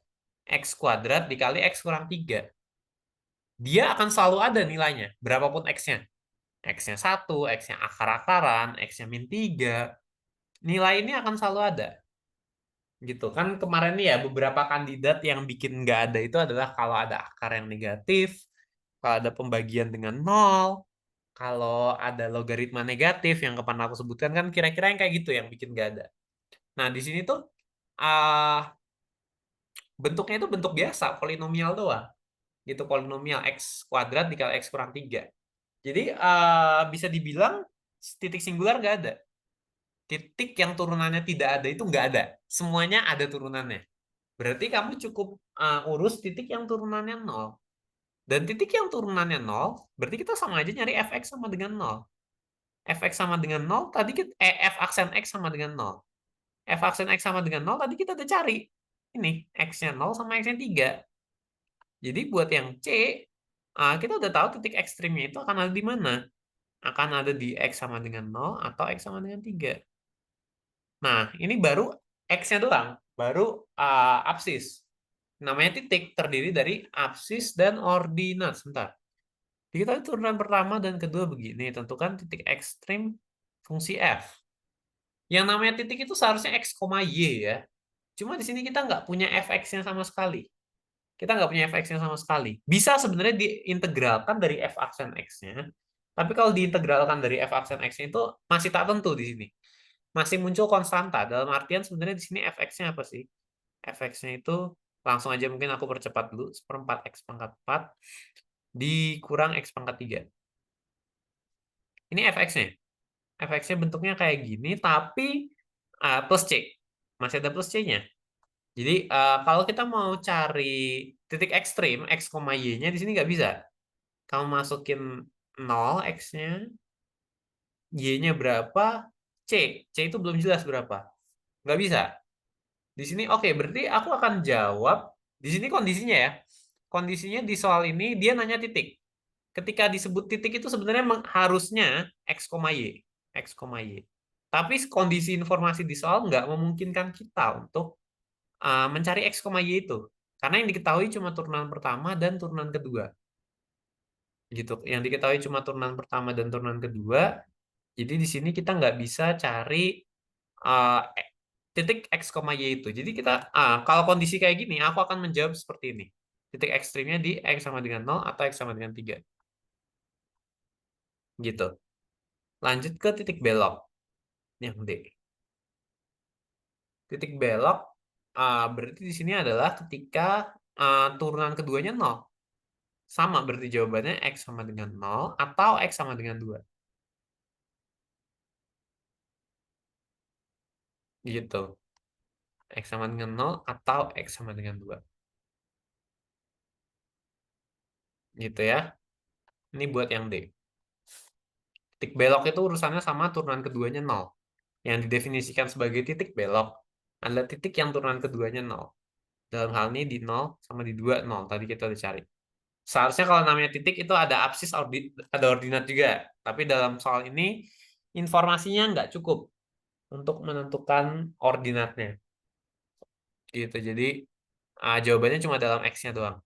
X sama dengan 0 atau x sama dengan 2. Kayak gitu. Ada yang mau ditanya dari teman-teman?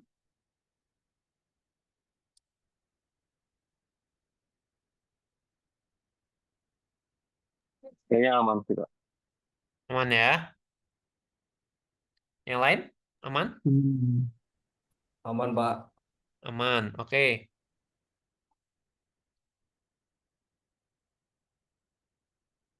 Oke. Kalau ada yang mau ditanya, jangan sungkan buat tanyakan. Sekarang aku akan lanjut lagi ke bagian C. Sekarang kita masuk ke bagian C ya.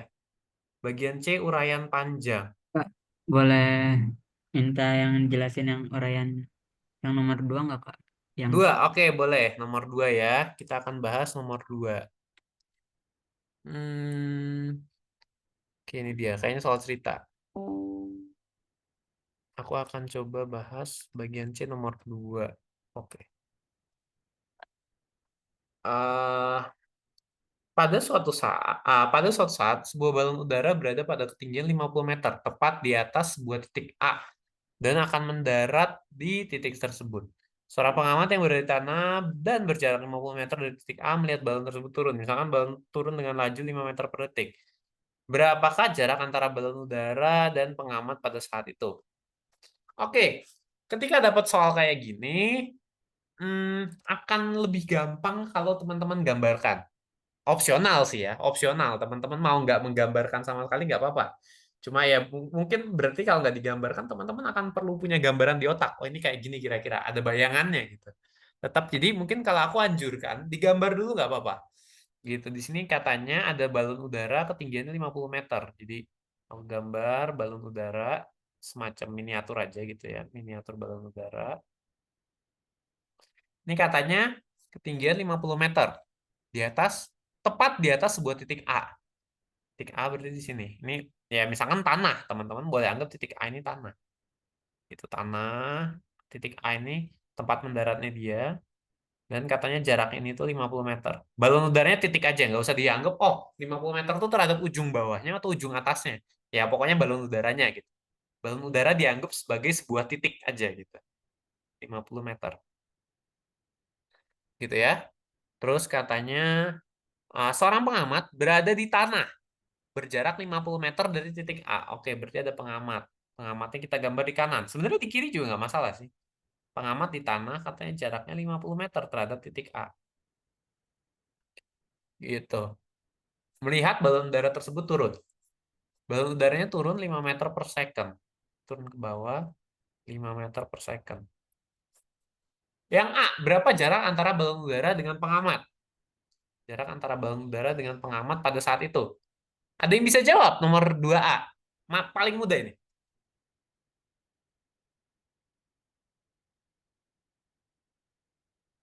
Gimana cara nyarinya? 2A.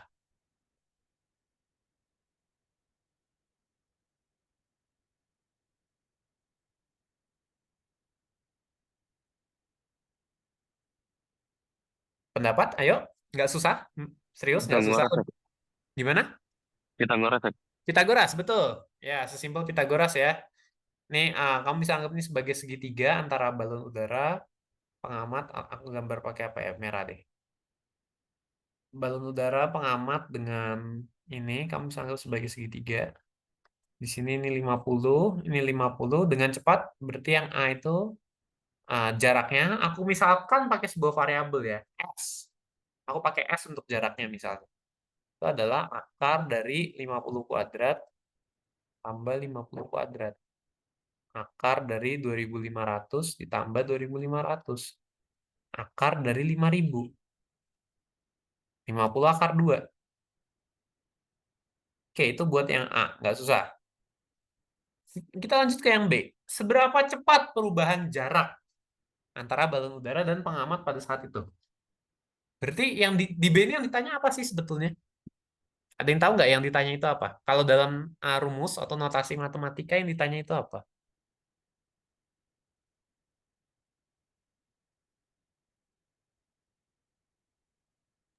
DS per dt. Yap, betul. Yang ditanya di bagian B adalah DS per dt. DS per dt. Kalau boleh lebih spesifik, sebenarnya gini. Seberapa cepat perubahan jarak antara balon udara dan pengamat pada saat itu? Berarti pada saat S-nya sama dengan 50 akar 2. Ini kalau boleh lebih spesifik. Cuma memang bagian paling pentingnya yang lebih mendasar adalah pahami dulu bahwa yang ditanya itu adalah DS per dt. DS per dt berarti kita perlu turunkan S terhadap waktu. Benar ya? Intinya kan kalau didengar DS per dt, di soal mungkin, oke, kita punya informasi mengenai S-nya, berarti gimana kita bisa ngejawab itu? Pasti kita perlu turunkan S terhadap waktu. Kalau kita mau menurunkan S terhadap waktu, berarti kita perlu menyatakan S itu sebagai, kita perlu bentuk umum, istilahnya mungkin bentuk umum, persamaan. Gitu, kita perlu persamaan, S ini bentuknya kayak gimana ya, ketika dinyatakan dalam waktu. Gitu, hubungan S terhadap waktu itu kayak gimana? Nah, di sini mungkin yang kita tahu, apa sih, kenapa S-nya bisa berubah terhadap waktu? S-nya bisa berubah terhadap waktu karena balonnya turun ke bawah. Jadi, semakin lama S-nya makin kecil ya kalau kita lihat. Gitu. Hingga nanti cuma 50 meter. Ketika dia mendarat, S-nya itu jadi 50 meter. Nah, jadi penyebab perubahan S-nya itu setiap waktu adalah karena ini. Karena dia turun. Panjang ini tuh berkurang. Panjang ini tuh semakin lama semakin pendek. Sampai akhirnya dia sampai bawah.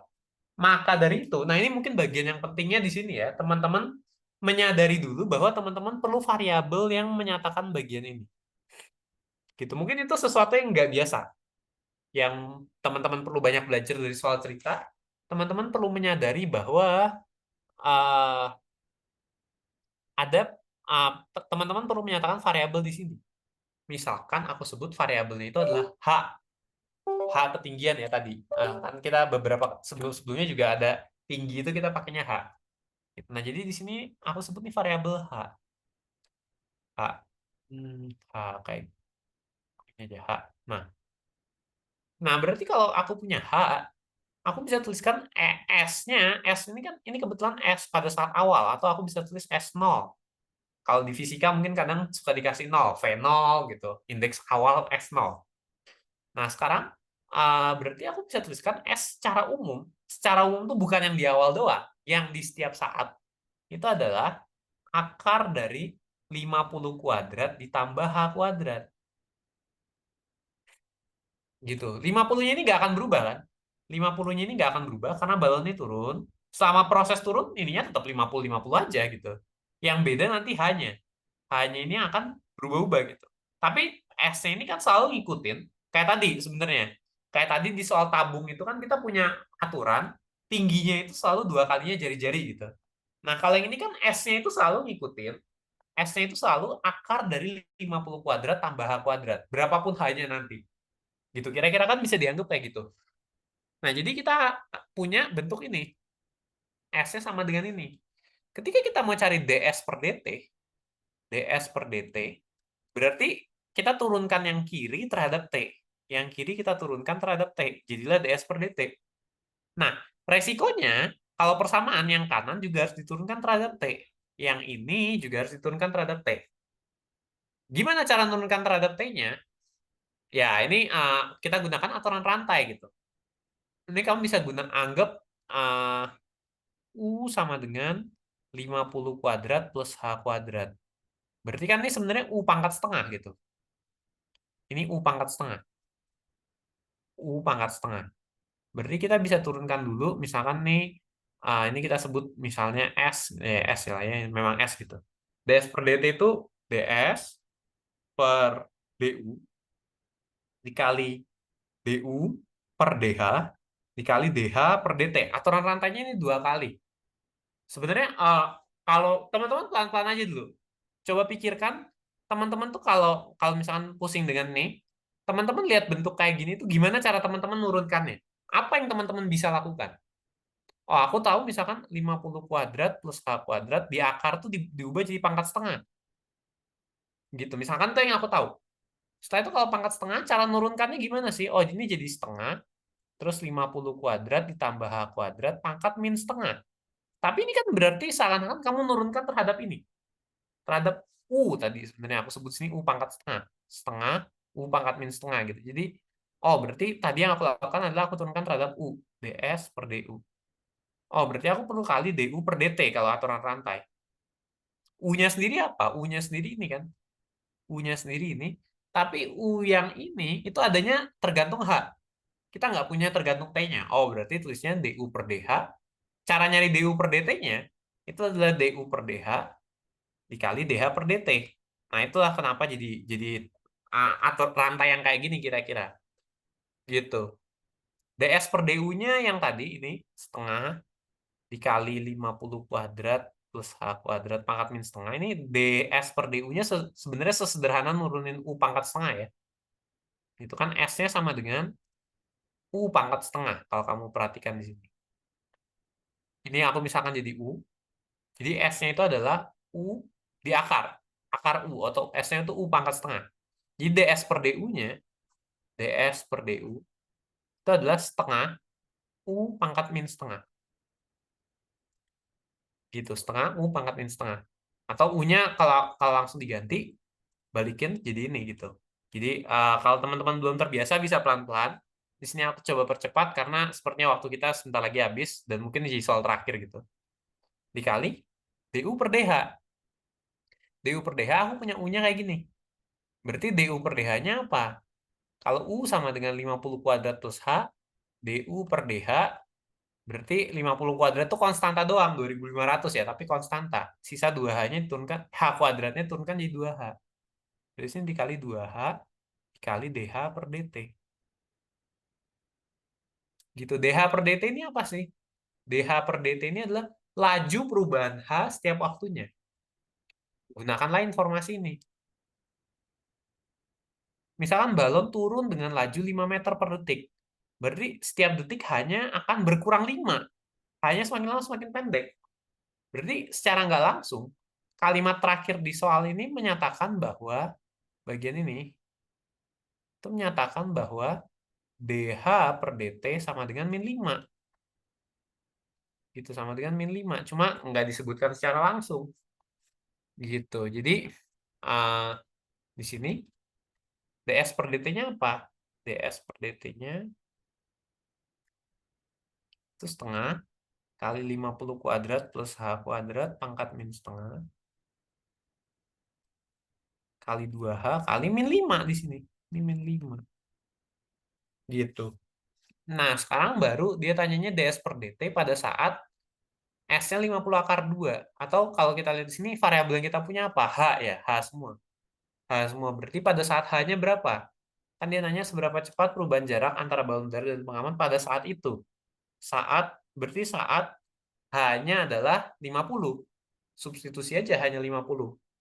Berarti ds per dt pada saat hanya 50, pada saat hanya 50 itu setara dengan pada saat S-nya 50 akar 2 ya, sama aja gitu. Karena hanya 50, S-nya berarti 50 akar 2. Ini berarti setengah dikali 50 kuadrat tambah 50 kuadrat pangkat min setengah kali 2 kali 50 kali min 5. Gitu. Nah, ini duanya bisa kita coret aja, yang sini sama sini. Setelah itu dapatnya apa? Berarti di sini min 250 per 50 akar 2. Ya, kayak gitu. Coret nolnya, coret jadi 5. Rasionalkan bisa ds per dt pada saat H sama dengan 50 itu adalah min 5 per 2 akar 2. Minus itu artinya apa? ds per dt-nya laju pertambahan jaraknya itu minus, berarti jaraknya berkurang. Jaraknya berkurang 5 per 2 akar 2 per detik pada saat itu. Meter per detik. Kalau mau lengkap nih tulis meter per detik. Meter per detik. Jawaban yang pertama. Yang B, sorry udah B ya. Terakhir yang C. Oke, aku percepat dulu. Pengamat kemudian mulai berlari mendekati titik A dengan laju sekian. Setelah 4 detik, seberapa cepatkah perubahan jarak antara balon udara dan pengamat? Oke, berarti sekarang bikin aja 2 variabel. Kalau yang C itu, aku nggak usah tulis di bawah sini, terlalu jauh. Aku tulis di samping aja. Nah, kalau yang C, berarti ceritanya sebenarnya tinggal dimodifikasi sedikit. Yang C, pengamatnya juga berlari mendekati titik A. Pengamat ini jalan ke sana. Itu berarti kita bisa tulis dulu S-nya itu sama dengan apa? S-nya itu sama dengan akar H kuadrat tambah X kuadrat. Misalkan aja sekarang ini variabel X. Karena nggak 50 terus sekarang. Sekarang nggak 50 terus. Ini kan 50 terus. Tadi cerita kita dia cuma turun. Nah, sekarang kalau ini ceritanya dia nggak 50 terus. Dia maju. Dia maju, otomatis 50 ini akan berkurang seiring waktu kan. Gitu. Nah, jadi dia akan tanya seberapa cepat perubahan jarak lagi-lagi ya. Perubahan jarak berarti yang ditanya adalah ds per dt. ds per dt-nya kapan? Dia bilang setelah 4 detik. Setelah 4 detik berarti kan kalau A berlari 2,5 meter per detik, berarti A-nya udah lari 10 meter. Kalau A-nya udah lari 10 meter, berarti kira-kira dia di sini, dan jarak ini jadi sisa 40. Kemudian balonnya udah turun, berarti kalau setelah berapa detik tadi, sorry, 4 detik ya. Setelah 4 detik, berarti balonnya udah turun 20 meter. Sisanya tinggal 30 meter. Berarti pada saat X-nya sama dengan 40, Y-nya sama dengan 30. Gitu. Nih, penulisan aja, teman-teman nggak pakai ini nggak apa-apa. Gitu. Nah, berarti lagi-lagi kita perlu turunkan ds terhadap waktu. Kita perlu turunkan S-nya terhadap waktu gitu. Kita kan punyanya di sini S sama dengan H kuadrat tambah X kuadrat pangkat setengah. Itu berarti misal lagi, misal U sama dengan H kuadrat tambah X kuadrat. Gitu berarti ds per dt adalah ds per du dikali du per dt. Gitu. ds per du-nya apa? S-nya kan berarti U pangkat setengah. Ini semua U pangkat setengah. Berarti ds per du-nya setengah U pangkat min setengah. Atau H kuadrat tambah X kuadrat pangkat min setengah. du per dt-nya berarti yang ini kan. Ini kita mau turunkan terhadap waktu. H kuadratnya turun terhadap waktu. Jadi 2H kali dH per dt ditambah 2X kali dx per dt. Ini aturan rantai lagi sebetulnya. Ini turunkan sendiri terhadap waktu, ini turunkan sendiri terhadap waktu. Pertama turunkan dulu terhadap H kuadrat itu jadi 2H, tapi hanya kemudian aturan rantai turun terhadap waktu. X-nya juga bisa kayak gitu. Ya udah, berarti ds per dt-nya apa nih? ds per dt-nya, masukin kondisi-kondisinya, setengah dikali hanya 130 ya, 30 kuadrat tambah 40 kuadrat pangkat min setengah, dikali 2 dikali 30 dikali dh per dt-nya min 5. Selalu sama dh per dt-nya ya. Perubahan H turun min 5. Perubahan X-nya min 2,5. Karena X-nya semakin lama semakin kecil juga. Gitu, berarti ditambah 2 dikali X1 itu 40. X1 40 dikali min 2,5. Udah, kayak gitu. Ini jadinya apa? ds per dt pada saat, nantilah, sama dengan 2 aja, kepanjangan. Sama dengan setengah dikali 30 kuadrat tambah 40 kuadrat 2500. Pangkat min setengah 1/50. Kali yang di sini berarti min 300. Yang ini berarti min 200. Gitu ya. Oh, setengah dikali 1/50 dikali min 500. Coret, coret min 10. Coret min 5. Oh, berarti ds per dt-nya pada saat itu, ds per dt pada saat X sama dengan 40, hanya 30, itu adalah min 5 meter per detik. Kayak gitu. Oke, mungkin itu aja. Gimana? Ada yang mau ditanya nggak? Nomor 2 bagian C. Bikin modelnya aja sih sebenarnya. Perhatikan apa yang berubah terhadap waktu, apa yang enggak. Jadi buat yang B, kamu cukup bikin S-nya itu 50 kuadrat tambah H kuadrat, hanya itu akan berubah. Kalau yang C, bikinnya S-nya itu akar dari X kuadrat tambah H kuadrat, atau H kuadrat tambah X kuadrat. Karena dua-duanya akan berubah gitu. Nggak harus X sama H kok. Kamu bisa bikin T tinggi sama alas gitu. A sama T boleh. Bikin S sama apalah gitu. Nggak masalah juga gitu. Terserah variabel yang kamu nyaman aja. Nah, terus sisanya tinggal harus paham gimana cara menurunkannya. Karena kita mau turunkannya terhadap waktu. Padahal variabel-variabelnya H dan X gitu aja. Nah, ini jawabannya semua. Oh, yang ini aku lupa highlight garis bawah. Nggak masalah sih. Garis bawah juga nggak apa-apa. Biar lebih jelas. Set, set, gitu. Oke, dah. Ada yang mau ditanya buat nomor 2 bagian C?